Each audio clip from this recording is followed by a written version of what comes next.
Hey y'all, thanks for stopping by. So the Olympics are done.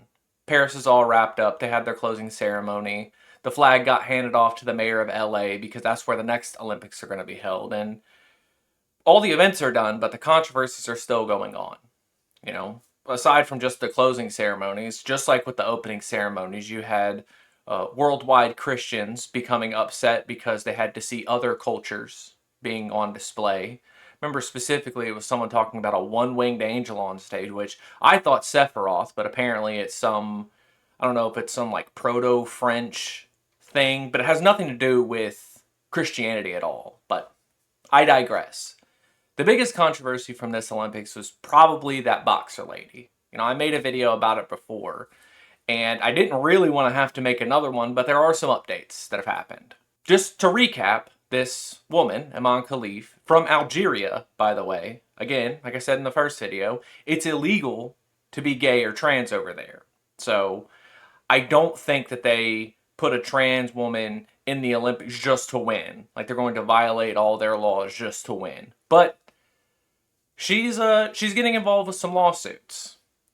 Right after the ceremonies were wrapped up, we got this report. I think it was from Variety that posted it initially, but she is starting lawsuits regarding cyberbullying, which it's being done in France because I'm guessing that's where it all happened, where she was when all this happened. But people in America will see this and say, "Well, we got freedom of speech. You can't do anything like that." Well, some of these people aren't. Notably involved in this lawsuit is J.K. Rowling, who, many of you will know as the mold-infested author of the Harry Potter books, but recently she's become quite a figurehead in the anti-trans movement, the TERF movement, anything that involves. She's a big proponent of the use of biological male and biological female, those terms. She also is a very big proponent of using the full extent of the British law to silence people who voice their opposition towards her. Anytime you say something that J.K. Rowling doesn't like, you're probably going to get sued if you lived in England. You're going to have to release an apology statement.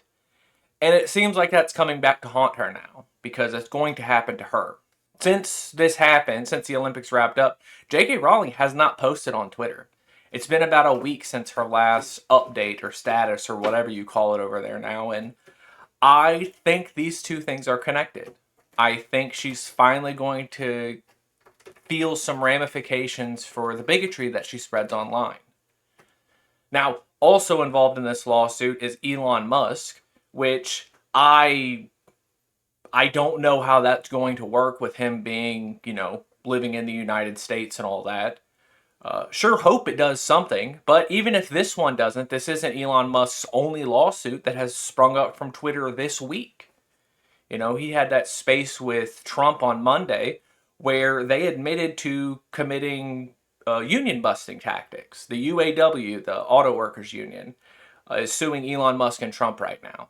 So whether or not he can get sued for spreading bigotry online through his bought and paid for platform, we at least know he's going to face some ramifications for his actions. So that's cool. Looking forward to that.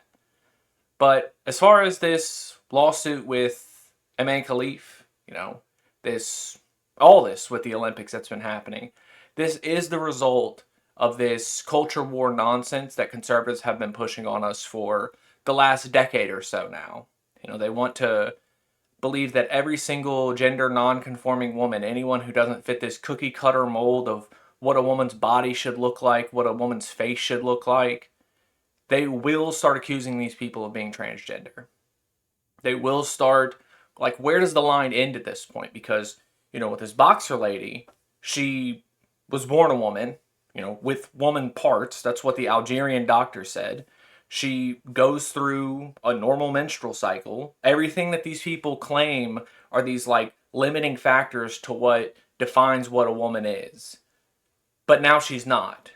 So I think it should cause you some social backlash at the least. Like people shouldn't support you for spreading hatred like this.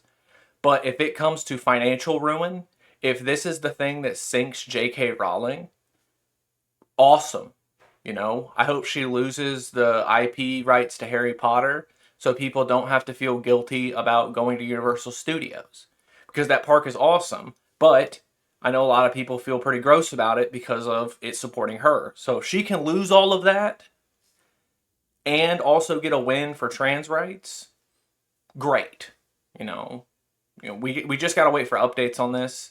The lawsuit was just announced that she's moving forward with this, so we'll see what happens. But I guess until we get an update, until maybe J.K. Rowling decides to let the mold take over and she starts posting on Twitter again, y'all try to have a good day.